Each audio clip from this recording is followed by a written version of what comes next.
Kesempatan kali ini kita akan melanjutkan rangkaian pembelajaran kita di Majelis Luqmanul Hakim dengan tema Ayah Pendidik Ego dan Individualitas.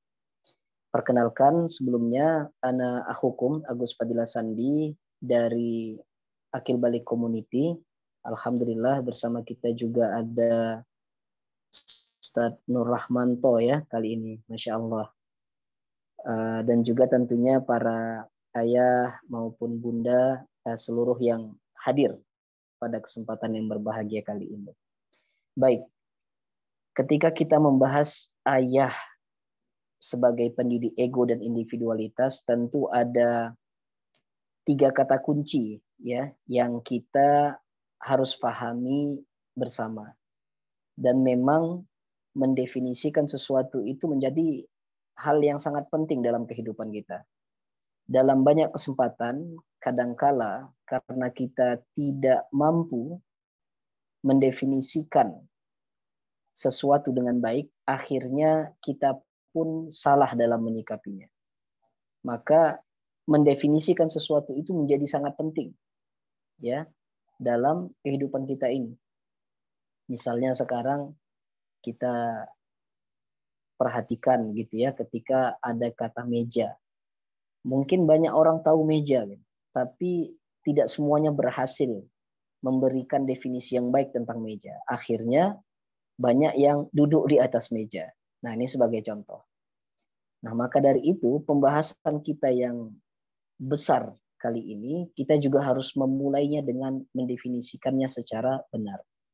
3 kata kunci yang dimaksud adalah yang pertama ayah, yang kedua adalah ego itu sendiri, kemudian yang ketiga individualitas. Nah, tadi sebagaimana disampaikan Ustaz Abdul Rauf, mengawali bahasan kita kali ini kita akan sama-sama mendefinisikannya sehingga memiliki pemahaman yang sama ya terhadap makna ayah, kemudian ego dan individualitas. Baik, yang pertama adalah ayah. Nah, pembahasan tentang ayah, alhamdulillah tentunya dari sesi pertama ya sampai dengan sebelum sesi malam hari ini sudah banyak diulas oleh narasumber utama kita, Ustadz Adriano Rusfi, bahwa memang paling penting ketika kita kenapa harus membahas ayah. Nah, nanti bisa dilanjutkan ini Ustadz Abdul Rauf, mohon berkenan. Iya, di bagian yang kedua. Nah, salah satu sebab yang paling utama adalah karena memang ayah ini penanggung jawab utama dalam keluarga. Nah, dalam satu hadis yang cukup panjang yang diriwayatkan oleh Imam Bukhari, bahwa penggalannya menyebutkan warrajulu ra'in fi ahlihi wa huwa mas'ulun an ra'iyatihi.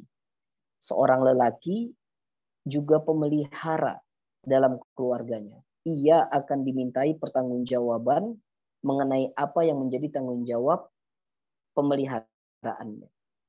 Jadi memang alasan mendasar kenapa kita harus membahas ayah selalu gitu ya, ayah melulu ini. Walaupun memang nama majelisnya sudah jelas ya, Majelis Luqmanul Hakim, sosok keayahan yang Allah berikan sebagai teladan bagi kita. Nah, dan jawaban paling utamanya adalah karena memang ayah penanggung jawab utama. Maka mau tidak mau, apapun yang terjadi di keluarga kita, kita tidak bisa menyalahkan anak, tidak bisa menyalahkan istri, ibunda, dan lain sebagainya, tapi tetap tanggung jawab itu di pundak para ayah. Sehingga ketika keluarga berantakan, seorang ayah harusnya berpikir, apa kekurangan diriku? Apa hal yang perlu aku perbaiki? Karena mau tidak mau, itu adalah tanggung jawab ayah itu sendiri dalam pemeliharaan keluarganya. Nah, kemudian selanjutnya, nah ini di bagian ketiga dilanjutkan. Kata kunci kedua yang ingin kita bahas adalah kata ego. Nah, ini menarik karena memang saya pribadi ya sebelum mengikuti majelis ilmu ini, alhamdulillah Allah mudahkan kita bisa belajar langsung bersama Ustadz Adriano Rusfi. Sebagian besar kita ketika mendengar kata ego ini cenderung konotasinya negatif. Oh, dia sangat ego ya. Dan seringkali kita menyifati ego ini dengan egois. Padahal ini merupakan dua hal yang berbeda antara ego dan egois itu sendiri. Nah, ego kalau kita pelajari ya di dalam bahasa Indonesia kita dapati arti ego itu aku, diri pribadi. Di makna lain juga dikatakan ini rasa sadar akan diri sendiri. Makna yang lain juga menyebutkan konsepsi individu tentang dirinya sendiri. Jadi ego itu berbicara tentang pribadi, tentang aku sendiri. Dan kalau dalam bahasa Arab kita kenal kata ana, dalam bahasa Inggris kita kenal kata I, atau dalam bahasa Jerman yang disebut dengan ich. Nah, itu semua merujuk kepada satu sosok seseorang dengan pribadinya. Nah, tidak ada yang salah dengan kata ego itu. Nah, tetapi ketika kita mengatakan kata egois, ini memang sedikit berbeda menjadi maknanya. Kata egois itu sendiri, kalau di dalam Kamus Besar Bahasa Indonesia kita dapati, salah satu maknanya adalah orang yang selalu mementingkan dirinya sendiri. Nah, kali ini kita berbicara tentang ayah sebagai pendidik ego, yang mendidik bagaimana seorang anak nantinya memiliki konsepsi tentang dirinya secara baik. Nah, ini hal positif.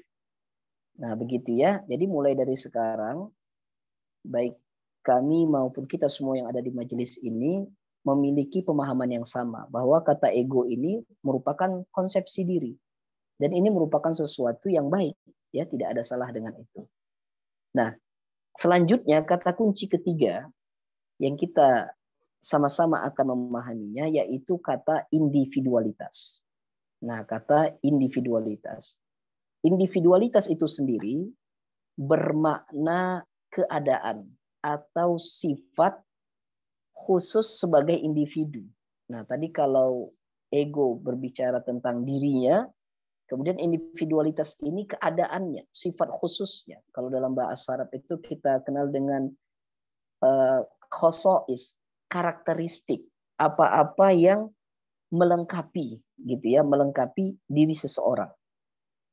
Dan ini penting ya, penting diketahui oleh kita maupun kita saat ini menjadi ayah atau bakal menjadi ayah untuk mengajarkan anak kita apa-apa saja yang menjadi kekhususan dia supaya dia bisa membedakan antara dirinya dengan diri orang lain. Karena setiap orang itu unik. Nah, kita penting mempelajari dan mendidik anak kita tentang individualitas. Nah, itu 3 kata kunci utama sebagai pembuka, ayah, selanjutnya tadi ego, dan yang terakhir yang ketiga individualitas. Nah, ini sebagai pembuka untuk kita sama-sama memiliki makna terkait dengan bahasan kita malam hari ini. Nah, selanjutnya barulah kita memasuki mengapa kita penting untuk mendidik, untuk mempelajari tentang ego dan individualitas. Baik, kita perhatikan. Berikutnya,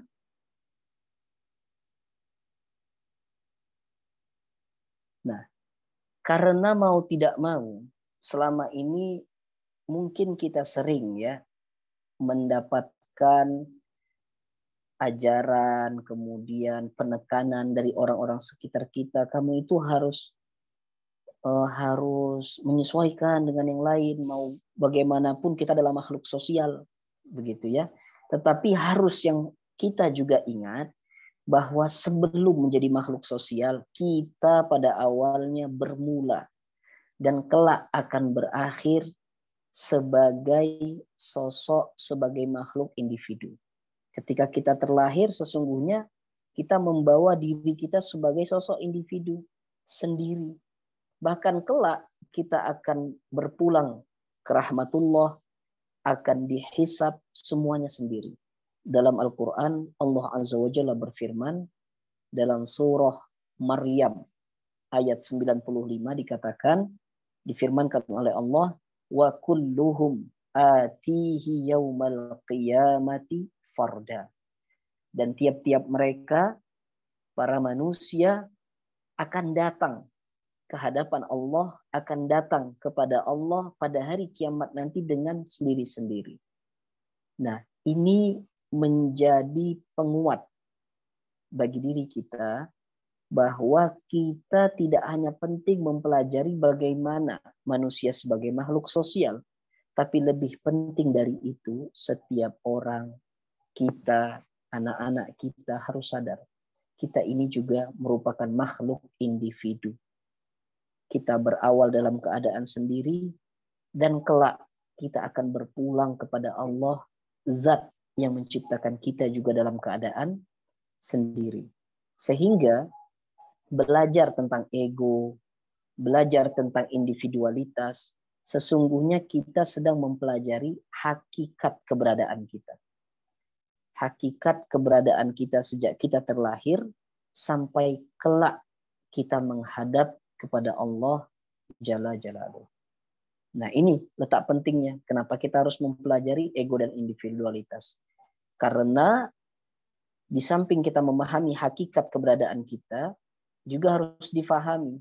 Seseorang hanya akan mampu menjadi makhluk sosial yang baik ketika dia sudah punya bekal ego dan individualitas yang baik. Ya, mengapa sekarang muncul problem di masyarakat antar satu dengan yang lainnya kurang dapat bersosial dengan cara yang baik? Karena salah satu jawabannya bisa jadi masing-masing tidak memiliki ego dan individualitas yang cukup baik. Betapa banyak sekarang orang-orang, ya khususnya anak-anak, naudzubillah, semoga Allah menjaga kita dan keluarga kita dari musibah ini, terpengaruh oleh hanya ajakan temannya. Banyak yang kadang akhirnya ikut narkoba, ikut klub malam, ikut-ikutan main game, cuma gara-gara nggak enakan. Terbawa oleh lingkungan, perasaan nanti khawatir tidak ditemani yang lainnya. Nah, adaptasi sebagai makhluk sosial dalam konteks ini menjadi tidak tepat. Tetapi kerapuhan seseorang ketika sudah berkecimpung dalam dunia dan kehidupan sosial itu, rapuhnya disebabkan karena memang sebelum dia berkecimpung di kehidupan sosial, dia memiliki pribadi, memiliki ego, individualitas yang lemah. Nah, kita sebagai orang tua berkewajiban membekali para anak-anak kita sebelum dia menjadi seseorang yang mukallaf, yang nanti dia menjadi orang yang memang harus memikul bebannya, khususnya ketika dia harus berkecimpung di kehidupan sosial dengan penguatan ego dan individualitas yang cukup. Nah, sekarang kita akan masuk ke bagian inti dari bahasan ini. Bagaimana pendidikan ego dan individualitas. Para ayah sekalian dan juga bunda yang sama-sama kita memohon hidayah dari Allah Azza wa Jalla, pendidikan ego dan individualitas alangkah lebih baik jika dimulai sejak dini, yaitu sejak usia 2 hingga 7 tahun. Nah, masa ini adalah masa terbaik memberikan dukungan atas eksistensi ego dan individualitas anak. Ya. Dan juga masa unik ini secara fitrah anak itu memang membawa bawaan yang penuh ego. Ya. Makanya kita sering dapati anak-anak seusiaan ini ya, 2 sampai 7 tahun ini biasanya keras kepala, nggak mau mengalah gitu ya. Kalau ada barang yang dia miliki dia nggak mau kasih ke orang, dipertahankan ya, kadang sampai berantem begitu. Nah, ini semua menunjukkan fakta bahwa secara fitrah dia sudah terdorong untuk menjadi seseorang yang memiliki ego dan individualitas yang kuat. Tugas kita sebagai orang tua memfasilitasi itu, membersamainya, mensupport mereka. Selanjutnya di usia nanti setelah 7 tahun, nah disinilah baru masanya anak nanti akan belajar sosiabilitas, belajar berkehidupan sosial. Bukan berarti sebelum 7 tahun itu mereka nggak berteman, mereka berteman, mereka juga berkehidupan sosial begitu. Tetapi walaupun mereka dalam keadaan ramai, mereka sesungguhnya masih fokus dengan dirinya, belum fokus kepada selainnya. Makanya guru kita Ustadz Adrian Ruspi sering menggambarkan kalau anak di bawah 7 tahun itu yang ada sama-sama main gitu. Jadi dalam keadaan bersama-sama gitu ya, tetapi masing-masing memiliki permainannya sendiri. Ya, bukan satu permainan dimainin bareng, tidak. Nah, masa-masa seperti itu akan nanti terjadi sesudah 7 tahun. Nah, dia sudah mulai adaptasi untuk berbagi, mainnya permainan yang dinikmati bersama. Nah, itu nanti setelah 7 tahun. Masa di mana individualitas dia cukup kuat dan kemudian dia butuh mengasah sisi-sisi sosiabilitasnya. Nah, disitulah kita harus memahami masa 7 tahun itu memang menurut Ustadz Aad begitu ya, ini angka yang unik, angka yang penuh keajaiban gitu masa 7 tahun itu. Dan kita ketahui di mana dalam hadis Nabi kita Shallallahu Alaihi Wasallam disabdakan yang kurang lebih artinya, perintahkanlah anakmu untuk sholat, muru auladakum bis sholat, wahum abna sab'a sinin. Di mana mereka itu adalah anak-anak di usia 7 tahun. Jadi perintah ya untuk mengajak mereka sholat itu dimulai di angka 7. Nah, ini sebuah hal yang unik gitu ya. Jadi sebelum usia 7 tahun itu tidak ada kewajiban kita untuk memerintahkan. Jika dia ingin ikut, alhamdulillah, berarti ada keteladanan yang ia dapatkan. Dan ini bagus sebagai preferensi nilai sebelum dia menjadi sosok yang mumayyiz di usia 7 tahun. Jadi kan kita tahapannya itu dari 0 sampai 7 tahun, kita persiapkan mereka menjadi pribadi yang mumayyiz, bisa membedakan baik mana, buruk mana. Dan itu mereka pelajari dari orang tua, dari orang terdekatnya. Nah, dari 7 ke masa 12, di mana itu rata-rata rentang seseorang sudah mulai mengalami tanda-tanda kedewasaan, mimpi basah, dan lain-lain sebagainya, haid bagi perempuan misalnya.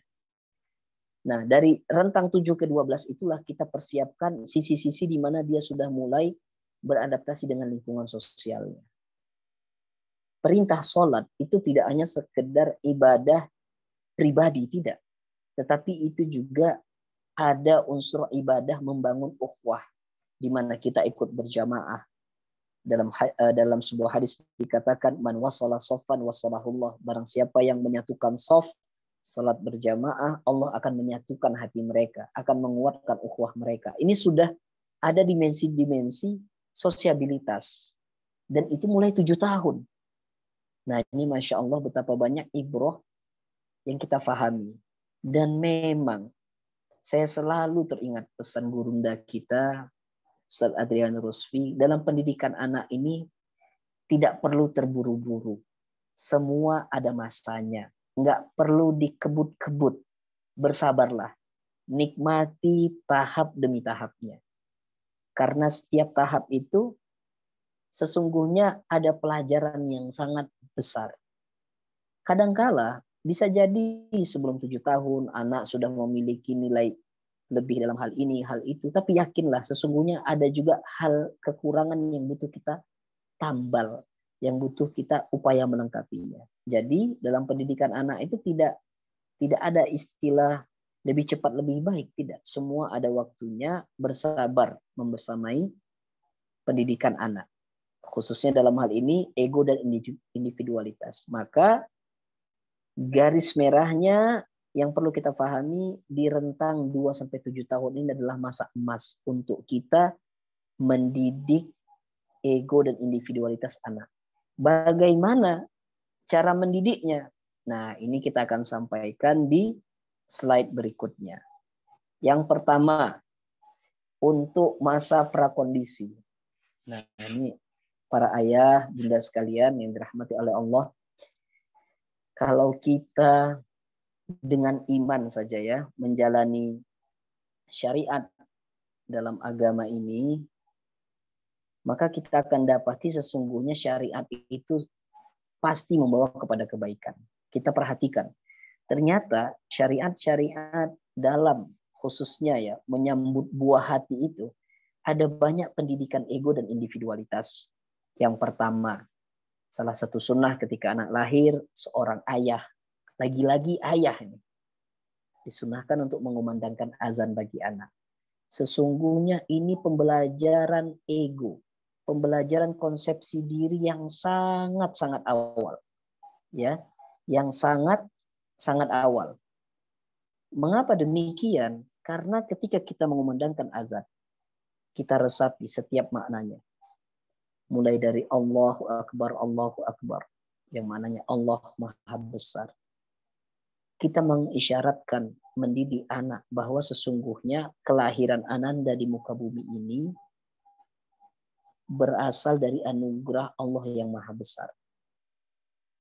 Yang harus dia prioritaskan ketika hadir di muka bumi ini adalah urusannya kepada Allah. Karena dia merupakan hamba Allah. Dan kita semua adalah orang yang kecil. Yang besar itu hanyalah Allah. Belum lagi kita dapati lafaz asyhadu an la ilaha illallah, asyhadu anna Muhammad Rasulullah. Semuanya adalah kalimat-kalimat pengakuan. Kalimat-kalimat yang menguatkan ego. Memberikan keyakinan kepadanya bahwa saya ini bersaksi. Tidak ada Tuhan selain Allah. Bersaksi atas nubuah Nabi kita Muhammad SAW. Nah, ini baru pendidikan pertama, mengumandangkan azan. Kita ingin memberikan konsepsi diri kepada anak kita sejak ia lahir. Dengan apa? Dengan lafaz azan yang kita kumandangkan. Masya Allah. Selanjutnya, para ayah dan bunda yang berbahagia, memberikan nama anak. Memberikan nama anak, sesungguhnya ini merupakan prakondisi kita mendidik ego dan individualitas anak. Makanya berikan nama anak yang unik. Ini sebagai identitas dia. Ya, kita memberikan nama itu sebagian merupakan doa. Kemudian kita dengar dari sebuah syair Arab yang mengatakan bahwa setiap nama itu membawakan pengaruh. Bahkan dalam syair juga dikatakan min ismika a'rafu abaka. Dari namamu aku tahu siapa bapakmu. Nah, jadi lihat, nama anak itu bisa mencerminkan kualitas pendidikan seorang ayah. Apa nama anaknya? Dan itu nama-nama anak itu akan dinasabkan nanti kepada ayahnya.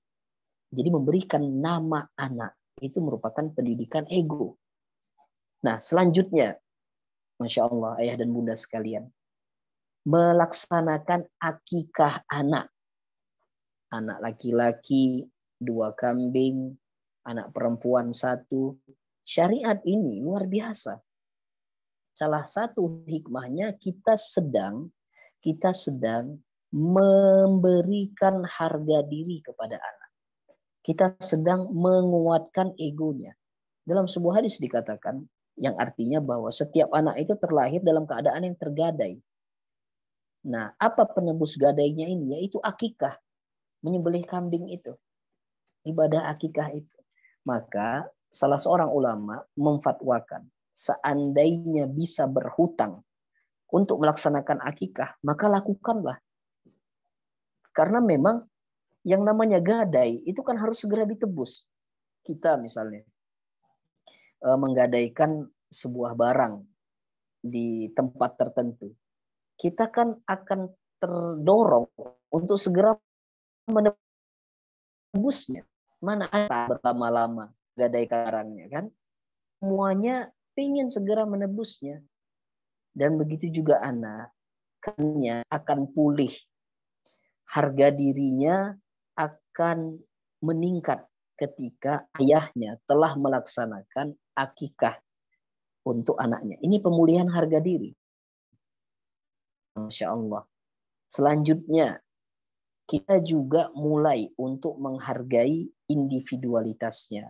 Menghargai kekhususan yang dia punya. Sehingga tiap anak itu pasti beda. Sekalipun kembar, pasti memiliki perbedaan. Maka kekhususan ini harus diperlakukan secara berbeda. Jadikan setiap anak anak emas. Si fulan punya kekhususannya. Kita syukuri kekhususan yang dia punya. Si fulan atau fulanah punya kekhususan juga. Kita syukuri kekhususannya. Dengan cara apa? Memperlakukannya secara berbeda. Ya, jangan semua disamaratakan. Karena dengan kita memperlakukan berbeda, sesungguhnya kita sedang memfasilitasi ego dan individualitasnya untuk tumbuh secara baik. Nah, juga, dan ini menjadi catatan khusus begitu ya, karena saya dan sebagian orang tua mungkin sering terjebak dalam hal ini, yaitu jangan dipaksakan untuk berbagi. Anak-anak ini, tadi kita sampaikan di awal ya, kalau kita lihat defaultnya itu memang keras kepala, ego dan individualitas yang baik. Kadangkala kita saja yang sekarang sudah hidup dalam dunia sosial menjadikan ukuran standar hidup kita ini dijadikan untuk standar hidup anak. Ya ini yang menjadi salah. Kita memang masanya sekarang kita untuk terbiasa berbagi, tapi anak belum. Jadi jangan sampai ketika anak memakan sesuatu, ada temannya yang minta, itu kita paksa untuk berbagi. Jangan. Kalau dia berbagi ya kita apresiasi, tetapi ketika dia mempertahankan haknya, kita tetap sesungguhnya saat itu dia sedang belajar untuk menguatkan ego dan individualitasnya. Jangan sampai kita yang justru merusak, memaksa dia untuk berbagi sehingga dia tidak punya prinsip hidup. Nah ini wal'iyadzubillah, nanti mereka tumbuh menjadi pemuda-pemudi yang sangat mudah sekali melepaskan haknya, yang sangat mudah sekali melepaskan, na'udzubillah, misalnya harga dirinya. Gara-gara apa? Itu terusak sejak ia masa kecilnya. Semoga Allah menjaga kita dan keluarga kita dari hal yang kurang baik ini.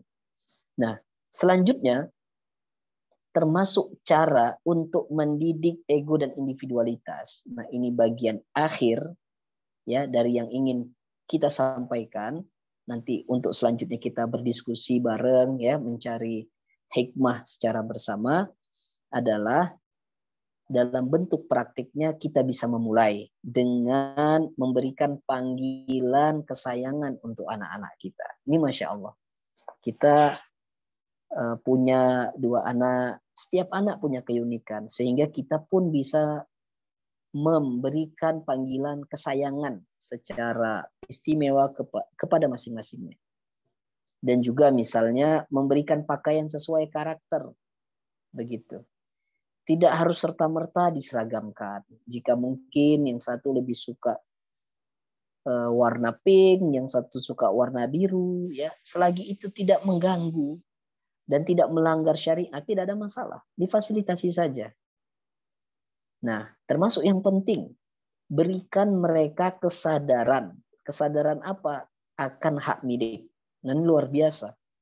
Anak-anak misalnya di rumah, ada meja makan, ada kursi, diberikan kesadaran kepada mereka. Ini kursinya kakak ya, ini kursinya adik. Biarkan mereka sadar, oh ini berarti milikku. Begitu. Dengan keadaan seperti itu, individualitasnya sedang terbangun. Dia tahu kekhususan diri dia. Oh saya memiliki properti ini, dan itu positif ya untuk kita fasilitasi. Dan juga kita bangun keterampilan dia untuk tampil sendiri. Ada kalanya di momen-momen tertentu dia ingin unjuk kebolehan. Nah, kita harus support untuk itu. Begitupun misalnya ini, dalam rombongan lagi pergi gitu ya, orang-orang pada pakai topi, dia memilih tidak gitu ya, kita harus support, nggak ada masalah dengan itu.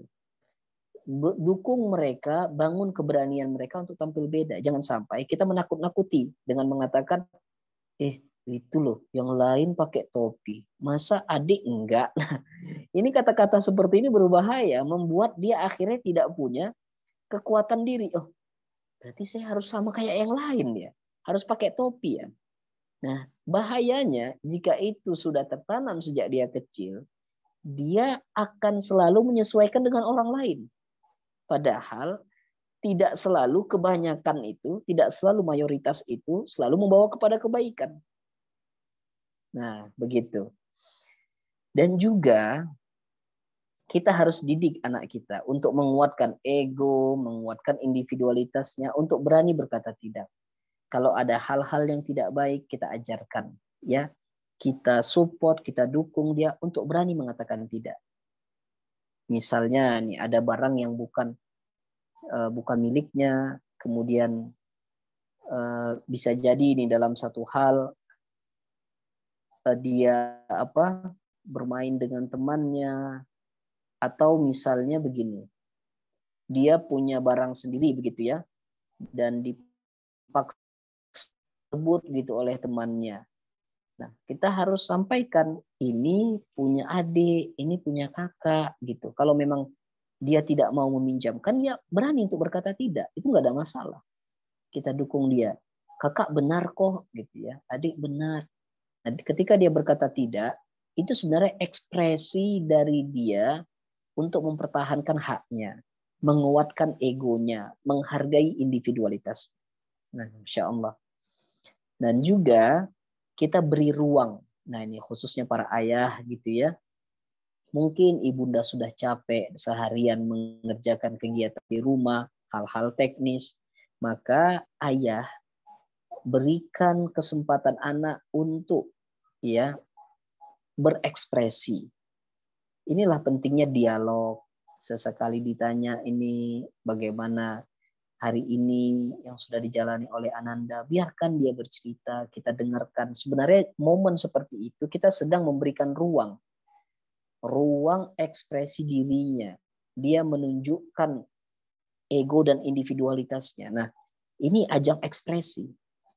Dan itu akan muncul ketika memang kita memberi ruang dialog kepada anak-anak, didengarkan mereka. Tapi kalau kita tidak memberikan ruang-ruang itu, sehingga dia menjadi minim ruang untuk mengekspresikannya.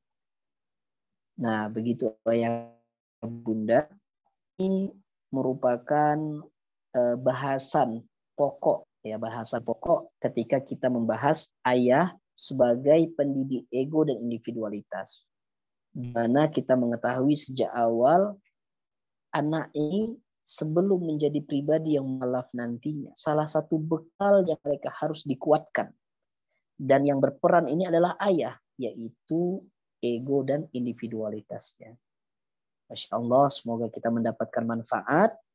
Dan selanjutnya kita sangat senang jika masih bisa memberikan insight-nya, saling berdiskusi ya. Semoga majelis kita majelis yang membawakan keberkahan dari apa-apa yang kita pelajari malam hari ini. Demikian sebagai awalan, dan selanjutnya kami kembalikan kepada Ustadz Abdul Rauf. Jazakumullahu khairan.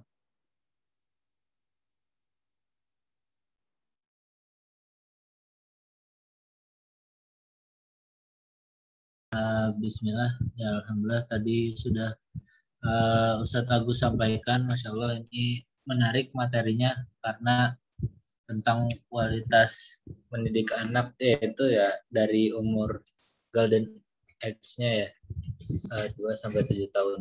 Dan ini menarik banget dibahas sampai ke praktiknya juga. Nah, sebelumnya terima kasih Ustadz Agus sudah menyampaikan detail dan menjadi prolog juga untuk kita berdiskusi. Ini sudah ada yang angkat tangan, Ustadz. Dipersilakan Kang Ismail Faruqi. Ya. Silakan, Kang. Ya, bismillahirrahmanirrahim. Salam kenal Ustaz, saya Mail dari Bandung.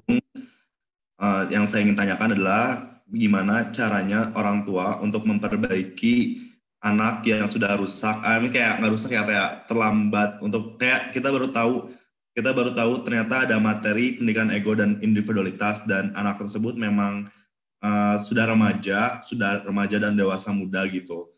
Dan dia secara ego dan individualitasnya itu tidak baik lah gitu. Jadi dia mungkin jadi people pleaser atau jadi hanya yang yes man aja gitu maksudnya. Gimana ya untuk memperbaikinya secara kita orang tua gitu. Terima kasih. Ya, silakan Ustaz, boleh.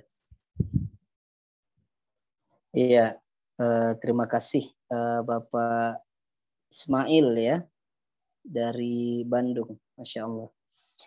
Baik, sebagaimana yang disampaikan ya oleh guru kita Ustadz Adrian Rusfi bahwa memang pendidikan anak ini tidak bisa kita lompati. Artinya tahapan-tahapan seperti ini, jika saat ini posisi anak kita terlanjur sudah melewati fase ini, misalnya kan idealnya kita mendidik ego dan individualitas ini hingga usianya 7 tahun. Tetapi dia sekarang sudah usia 12, usia 14, maka apa yang dilakukan? Apakah langsung sosiabilitas atau bagaimana? Nah, menurut Raat sebaiknya kita tetap mulai lagi dari awal secara bertahap. Artinya, walaupun sekarang ia sedang berusia dewasa muda, usia 15 dan lain-lain, nah kita mulai lagi tahapan ini dari awal. Artinya apa-apa yang kita terapkan, apa-apa yang kita sudah menjadi pelajaran tadi ini, kita mulai terapkan. Tetapi, nah ini menjadi catatan, muamalahnya, cara penyampaiannya harus disesuaikan dengan kondisi dia saat ini. Nah saat ini kan dia sudah tidak lagi menjadi anak-anak. Jadi kita mengekspresikan pendidikan ini juga tidak lagi dengan untuk anak 15 tahun begitu ya. Contoh misalnya kita panggilan sayang. Nah, kita tidak bisa lagi seperti memanggil anak yang usia 5 tahun. Ih, kakak ini gimana kabarnya? Gitu. Nggak bisa dengan ekspresi seperti itu. Yang ada nanti dia jijik kan. Ilfil ini, bapak kok jadi lebay gini ya? Gitu. Tidak. Kita tetap memanggil panggilan kesayangannya gitu ya. Tapi dengan cara yang lebih maskulin. Dengan melihat konteks usianya. Tetapi tahapan tadi dimulai lagi. Misalnya tadi kita perhatikan ada memanggil panggilan sayang. Kalau sudah di akikoh, alhamdulillah yang azan prakondisi tadi kalau sudah ditunaikan semua sudah. Nah, kita sudah mulai juga untuk mengenalkan hak miliknya, hak pribadinya. Dari sekarang kita kenalkan, misalnya dia punya kamar sendiri. Kita jelaskan secara baik-baik. Ini kamar abang ya, abang urus sendiri ini motor abang misalnya.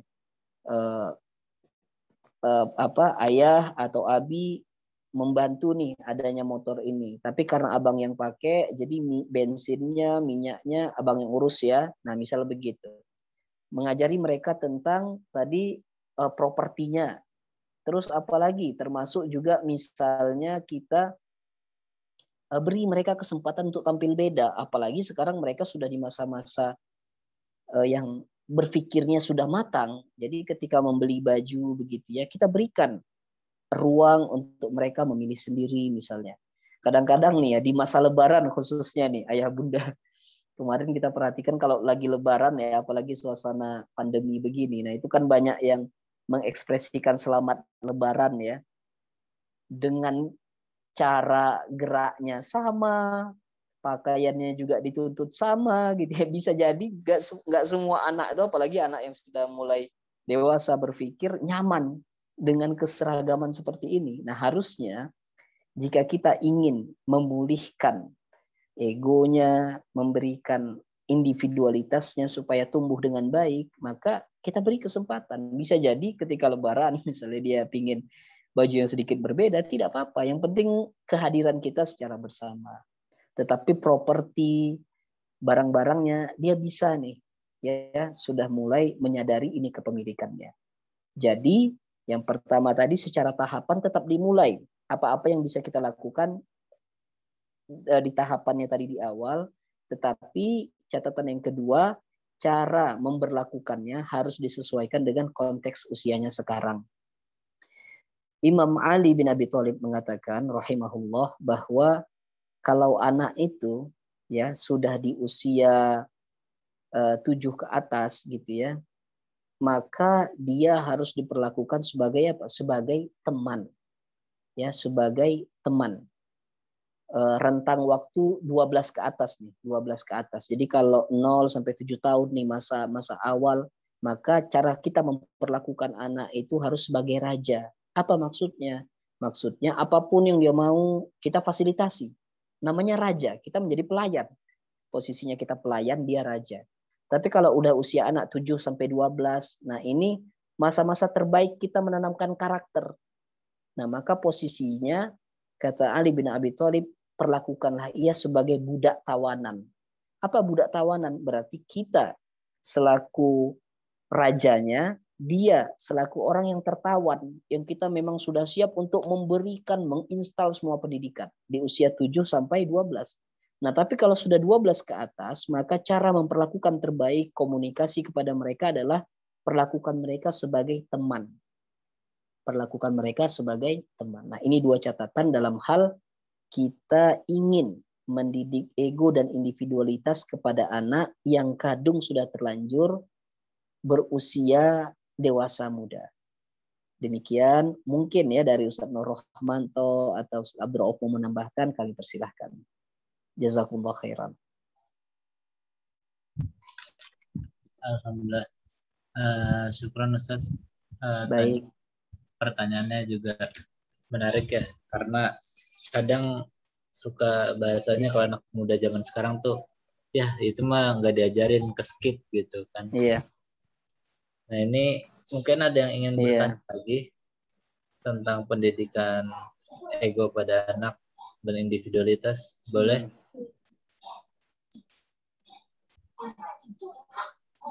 Ada lagi yang ingin bertanya? Kalau belum ada, Ustadz mungkin Ana mau bertanya, kan tadi iya silakan tentang praktiknya tuh banyak ya Ustadz, tentang praktiknya. Salah satunya ini ya. Salah satunya bangun keterampilan agar tampil sendiri. Nah, kadang ada anak yang nggak pede Ustadz gitu kan.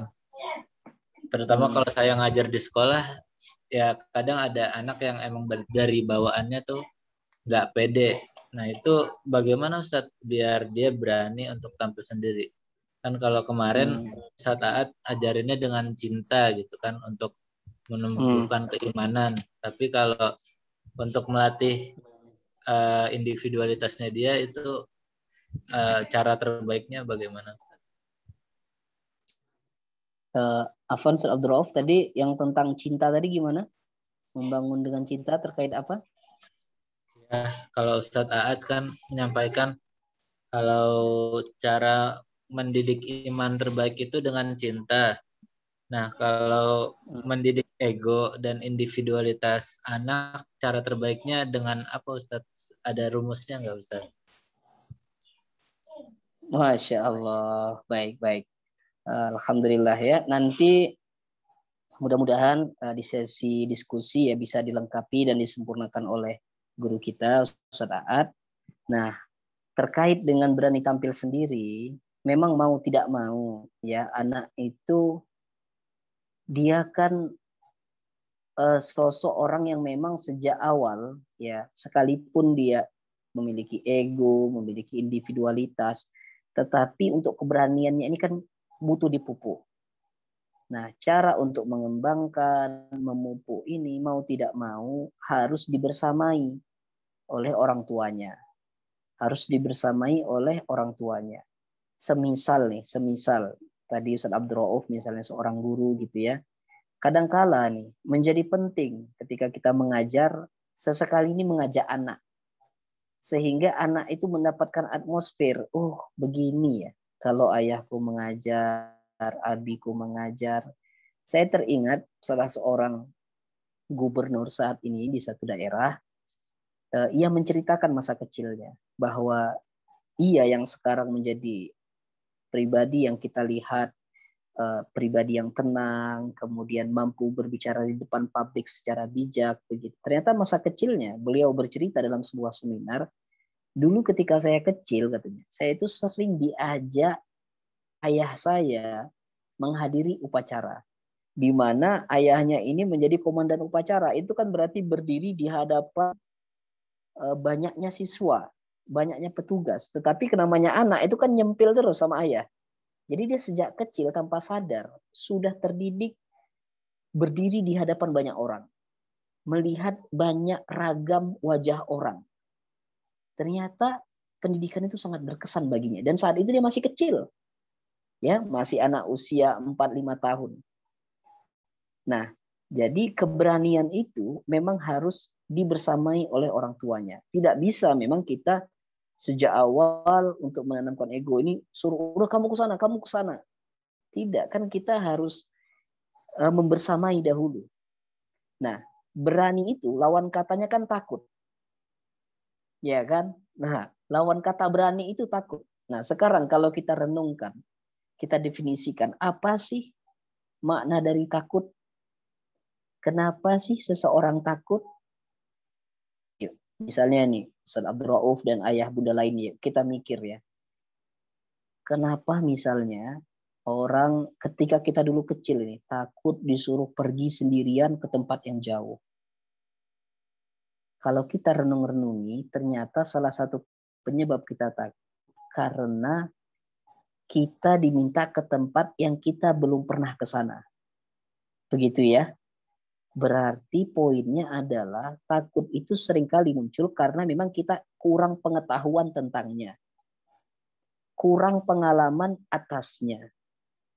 Kan begitu.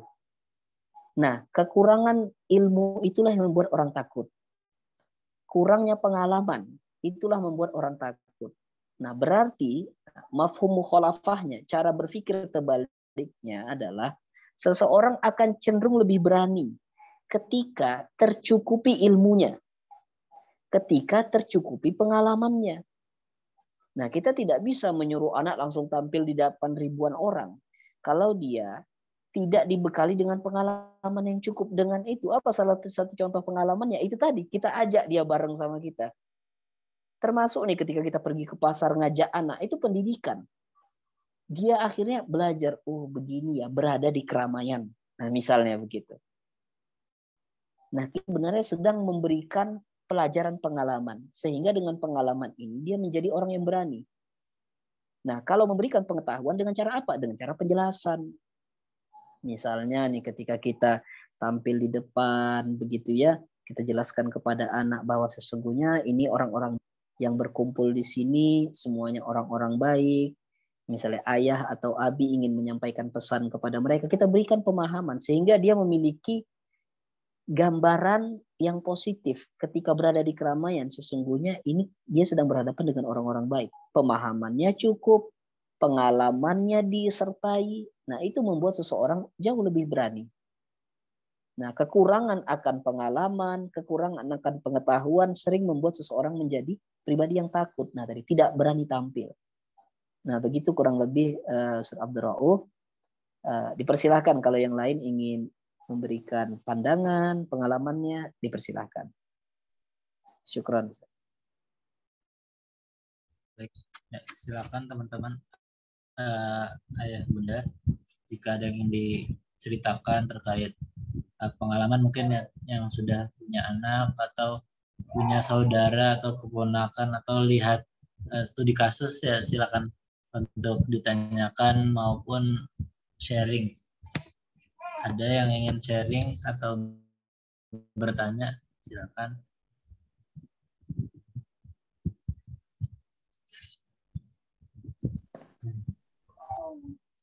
Ya, silakan. Ada Ustaz Rauf. Kalau belum ada, ya, saya lanjutkan sebentar. Ada Ustaz ini.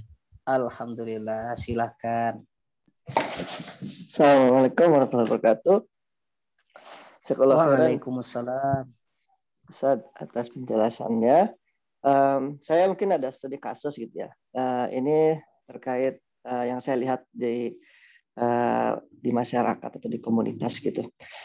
Ketika kita kumpul bareng dengan beberapa keluarga yang lain, itu ada satu atau dua keluarga itu saya mungkin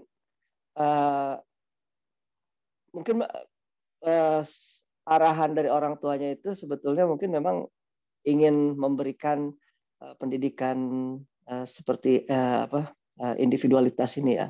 Tapi kalau saya melihat ketika dia punya anak gitu ya, orang itu punya anak, kemudian dibawa ke dalam kegiatan kita bersama gitu.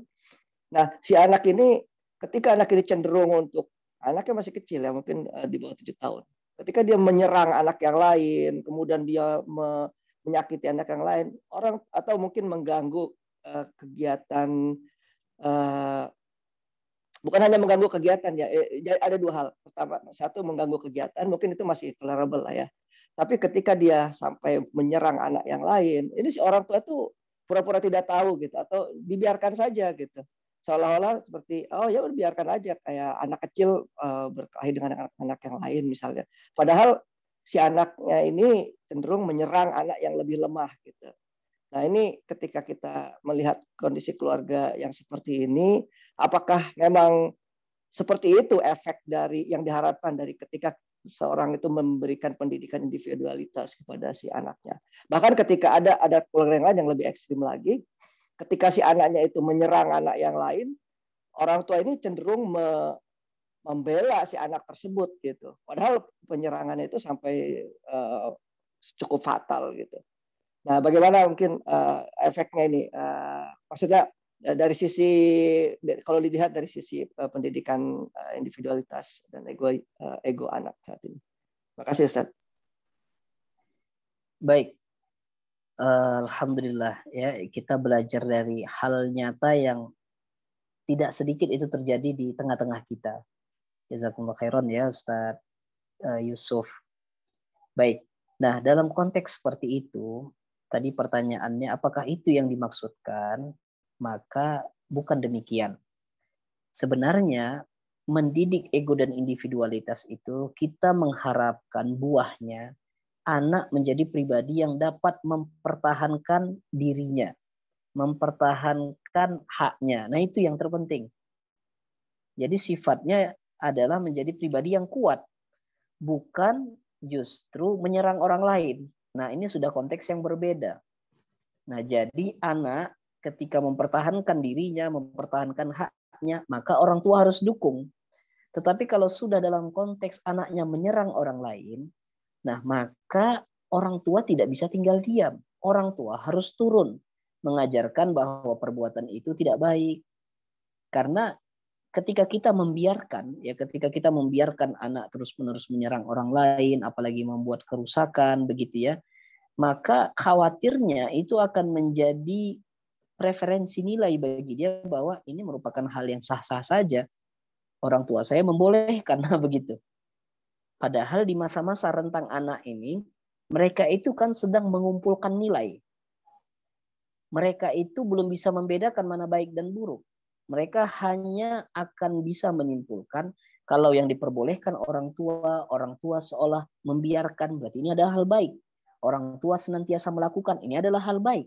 Orang tua tidak lakukan, berarti itu tidak baik. Orang tua larang, berarti itu tidak baik. Jadi mereka di masa-masa 0 sampai 7 tahun itu sedang mengumpulkan puzzle-puzzle. Mana yang baik, mana yang buruk. Bahayanya adalah ketika kita membiarkan hal-hal tersebut, maka seolah kita memberi restu. Dan dia menangkap sinyal bahwa ini adalah hal baik. Nah, ini permasalahan yang perlu kita seriusi untuk meresponnya. Jadi bukan demikian maksud dari ego dan individualitas. Artinya kita mensupport apa saja yang dilakukan anak. Tidak demikian. Tapi yang kita inginkan dari pendidikan ego dan individualitas, seorang anak berani untuk mengakui tentang eksistensi dirinya. Egonya cukup. Kemudian dia bisa mempertahankan hak-haknya. Nah, ini kita pingin. Menjadi anak-anak yang punya prinsip. Ya, bukan justru menyerang orang lain. Dan bagaimana dalam konteks ini ketika kita mendapati anaknya seperti itu, maka cara terbaik ya kita harus sampaikan ke orang tuanya. Ya, Kita harus sampaikan ke orang tuanya. Kadangkala kita misalnya langsung terjun ke anaknya. Kita misalnya menyampaikan.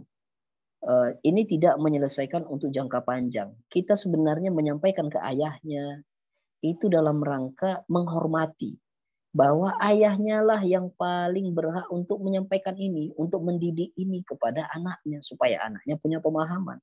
Jadi kita sampaikan baik-baik ke orang tuanya bahwa tindakan ini tidak baik. Kalau dibiarkan ya bisa merusak orang lain, merusak benda-benda misalnya. Kita sampaikan ke orang tuanya. Ya, melalui jalur yang tepat sehingga orang tuanya juga sadar, ini kewajibanku. Kita naik kendaraan di tengah jalan misalnya, ada anak yang melempari, kita nasihati anaknya. Tapi seandainya kita memiliki akses, memiliki kesempatan menyampaikan ke orang tuanya, itu juga merupakan langkah yang terbaik. Karena dengan cara itu kita menyadarkan anakmu ada hal yang kurang baik dilakukannya dan itu menjadi tanggung jawabmu.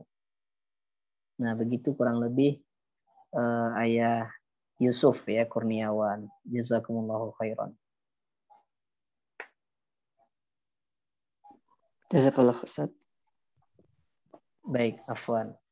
Ini ada Kang Ismail lagi ingin studi kasus atau bertanya.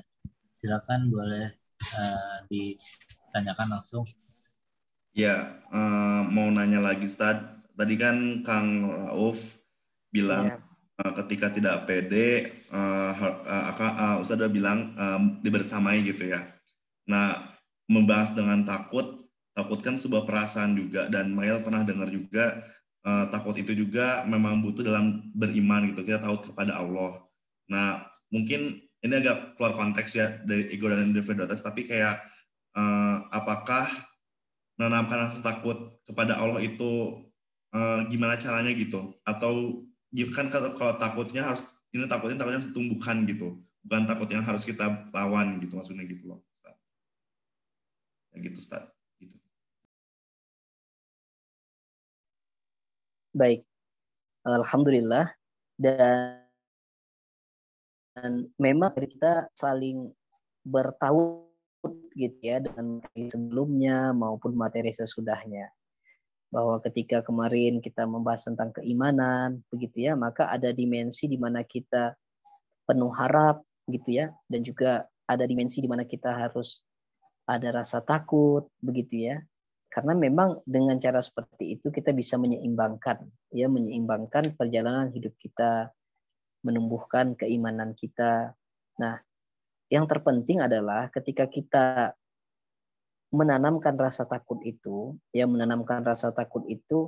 tidak dengan cara yang terkesan menakut-nakuti begitu ya, terkesan menakut-nakuti sehingga itu memang tidak nyampai ya ke hati Ananda.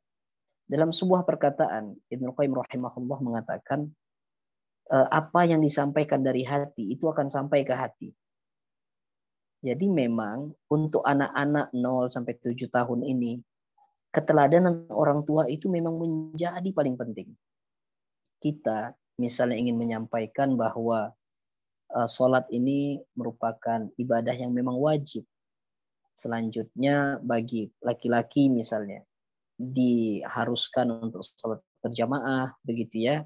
Kecuali memang sekarang lagi masa pandemi, ada batas-batas tertentu misalnya begitu. Tetapi dengan keteladanan yang kita contohkan, kita berikan kepada anak dengan bersegera ke masjid, tidak berleha-leha, sesungguhnya anak juga menangkap gitu ya, menangkap betapa perhatian kita besar terhadap itu.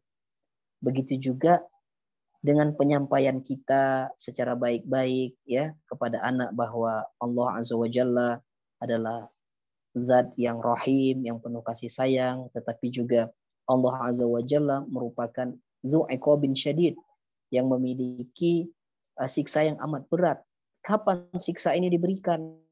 Nah, begitu. Kepada orang yang misalnya ya melanggar perintah begitu ya, tidak menunaikan kewajiban. Nah, ini bisa mengundang kemarahan Allah. Dialog-dialog iman seperti ini sebenarnya sudah sangat cukup ya untuk menguatkan rasa takut Ananda.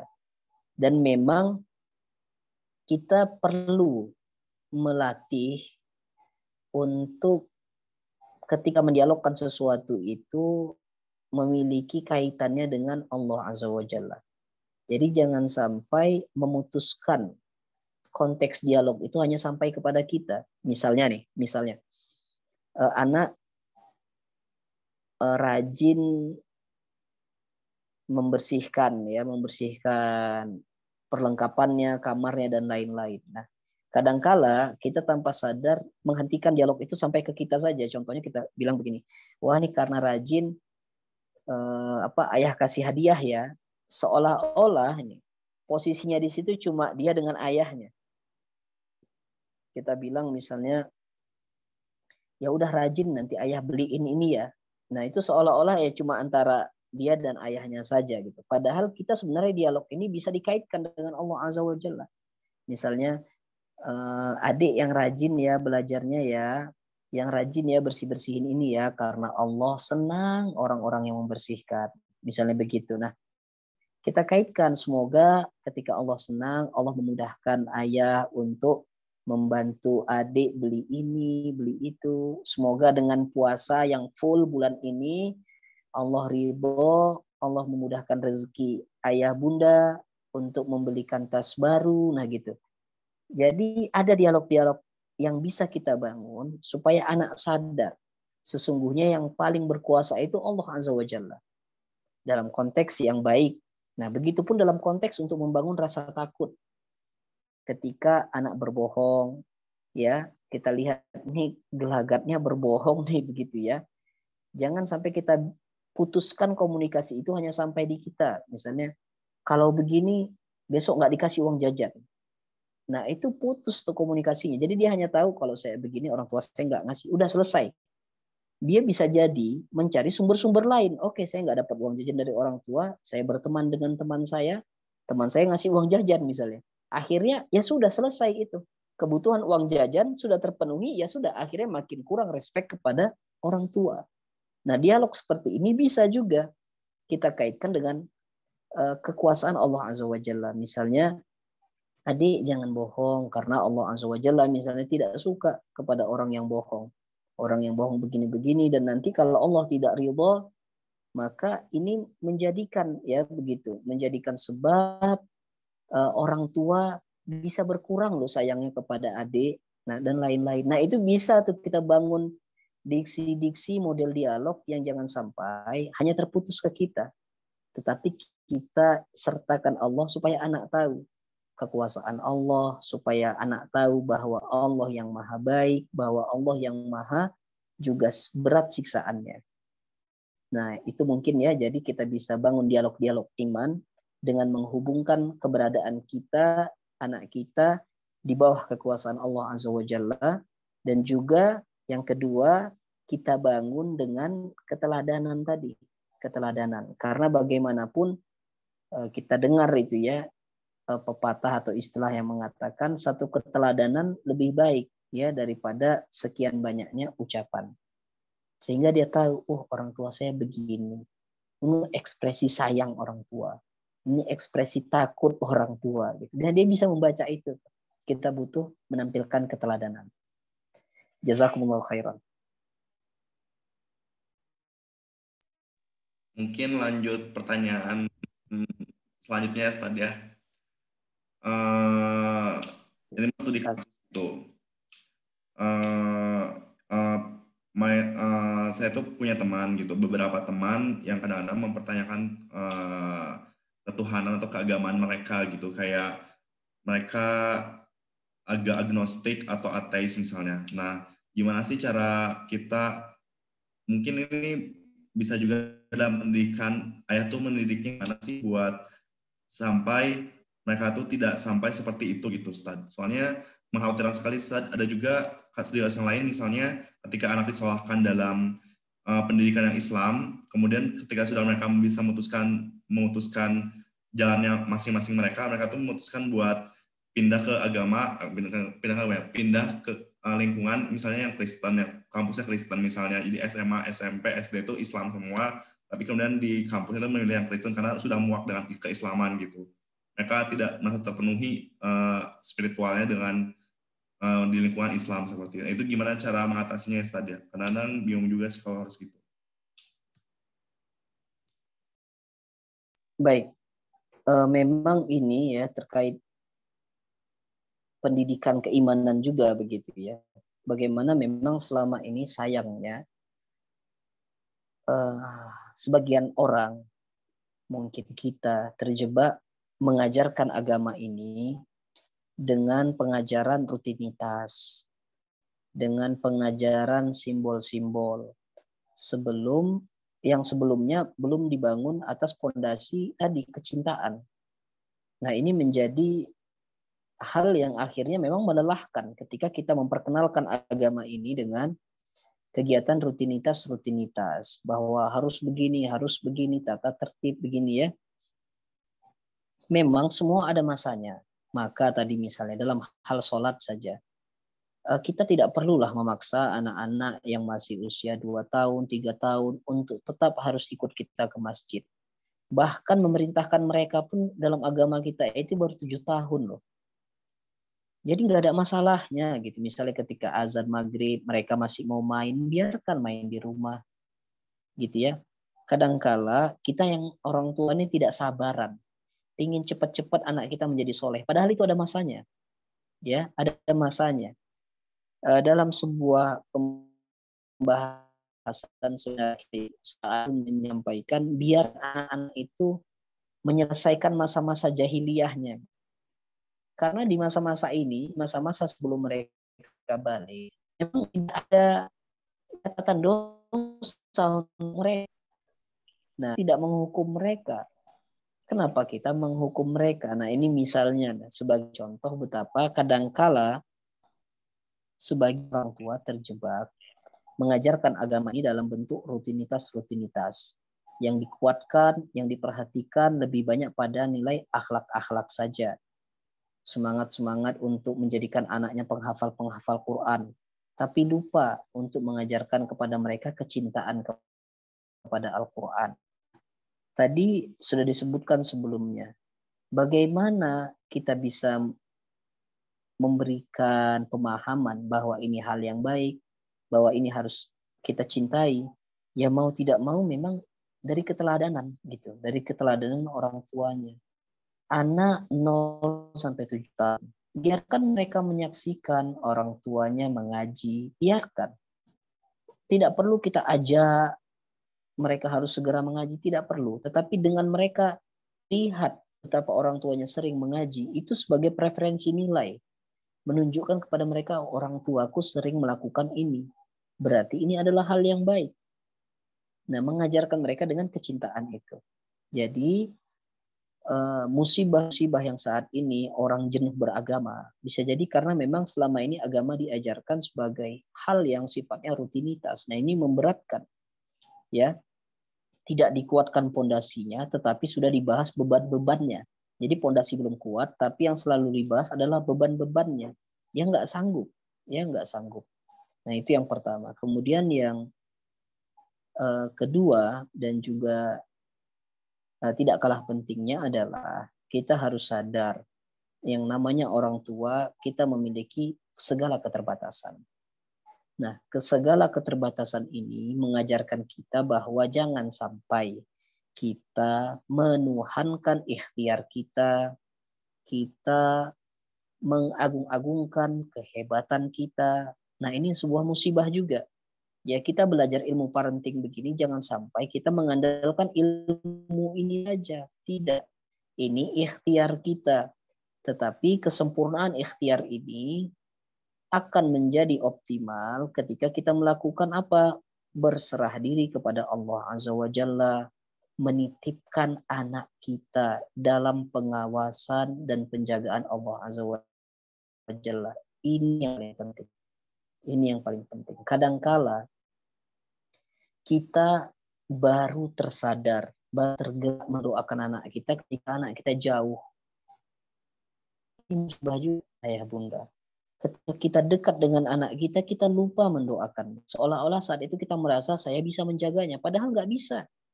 Semuanya itu di bawah kekuasaan Allah. Jadi jangan sampai kita hanya tergerak untuk mendoakan anak kita ketika kita jauh sama dia. Tidak, dekat pun dia, serumah pun kita dengan anak kita, dia sekolah mungkin pulang pergi begitu ya. Jangan sampai membuat kita merasa aman, membuat kita merasa aku sanggup mengawasinya. Rumah kita kasih CCTV semua, enggak cukup. Wallahu khairun hafizah. Bahwa Allah lah sebaik-baik penjaga. Jadi perasaan kita, kebutuhan kita akan perlindungan Allah itu harus kita wujudkan. Baik dalam keadaan kita dekat dengan orang tercinta maupun jauh. Baik dekat maupun jauh, semuanya adalah di bawah pengawasan Allah. Kita tidak bisa berkuasa untuk mengawasi orang-orang sekalipun dekat dengan kita. Bahwa hatinya berubah, hidayah dari Allah bukan dari kita. Nah, itu dari catatan kecil saya. Yang pertama tadi, mau tidak mau kita harus ubah cara mengajarkan agama ini.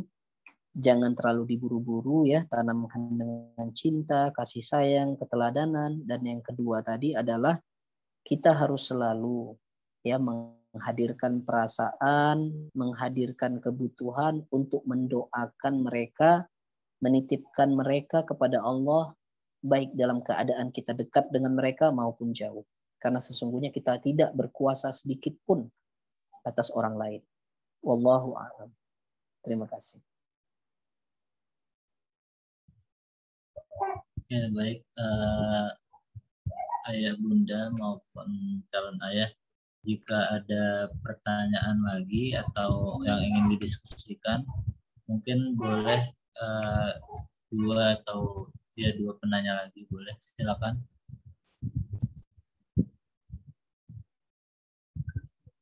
Ada lagi kah? Atau jika belum ada, Ustaz, apa langsung closing statement, Ustaz? Baik. Alhamdulillahirabbil alamin. Ayah dan bunda sekalian yang dirahmati oleh Allah Azza wa Jalla, kita berada di majelis saat ini sebagai bentuk kesungguhan kita, sebagai bentuk kesadaran diri kita bahwa kita memang pemikul amanah atas pendidikan anak-anak kita. Dan kita harus insyafi betul. Salah satu yang harus kita didik dan bekali ke anak kita adalah pendidikan ego dan individualitas. Kita ingin anak-anak kita menjadi sosok pribadi yang kuat sehingga ia mudah ketika nanti berkehidupan secara sosial. Dan sebagaimana tadi pembahasan yang terakhir kita sampaikan, ilmu ini tidak akan menjadi bermanfaat kalau kita tidak mulai mengamalkannya. Jadi nasihat buat diri kami pribadi dan kepada kita semuanya, ayo kita mulai amalkan dari hal-hal terkecil, memperlakukan secara istimewa, menghargai hak-hak anak kita, begitu ya, segera diamalkan apa yang bisa diamalkan, supaya ilmu ini menjadi ilmu yang bermanfaat. Dan juga sebagaimana kita berharap hidayah dari Allah Azza wa Jalla, maka selalu panjatkan doa untuk anak kita, untuk keluarga kita. Karena apapun yang kita ikhtiarkan tanpa ridho dari Allah Azza wa Jalla, semua akan tersia-sia. Jadi, mari kita amalkan pendidikan ego dan individualitas ini, dan juga dengan tetap memperhatikan doa dan bertawakal kepada Allah Azza wa Jalla. Demikian kami dari Akil Balik Community mohon maaf atas segala kurang, khilafnya, dan mudah-mudahan nanti ada kesempatan ayah dan bunda bisa berdiskusi dan mengambil hikmah lebih lanjut kepada guru kita bersama Ustaz Adriano Rusfi di kesempatan yang datang insya Allah. Demikian, mohon maaf. Jazakumullah khairan. Assalamualaikum warahmatullahi wabarakatuh. Waalaikumsalam warahmatullahi wabarakatuh. Syukran Ustaz atas penyampaian materinya. Kita akhiri. Ya, kita akhiri sama-sama dengan membaca lafaz hamdalah. Alhamdulillahirabbil alamin. Alhamdulillahirabbil alamin. dan semoga kita menjadi orang tua yang benar-benar Allah ridhoi dan bisa mendidik anak sesuai dengan yang Allah perintahkan, insyaallah. Dan amin, Allahumma amin. Dan disempurnakan dengan doa kafaratul majlis. Subhanakallahumma wa bihamdika asyhadu an la ilaha illa anta astaghfiruka wa atubu ilaik. Ya, saya Rauf pamit undur diri, dan jangan lupa pekan depan hari Selasa ada lagi dengan tema yang berbeda pastinya ya. Temanya tentang temanya tentang ayah pendidik entrepreneurship oleh Kang Marsahid. Nah, insya Allah pekan depan juga tema yang menarik, karena mendidik entrepreneurship pastinya nggak semudah itu ya. Jadi usahakan hadir ayah bunda. Itu aja. Kita tutup, tadi sudah ditutup ya. Silakan boleh meninggalkan ruangan Zoom ya. Wassalamualaikum warahmatullahi wabarakatuh. Waalaikumsalam warahmatullahi wabarakatuh. Assalamualaikum warahmatullahi wabarakatuh.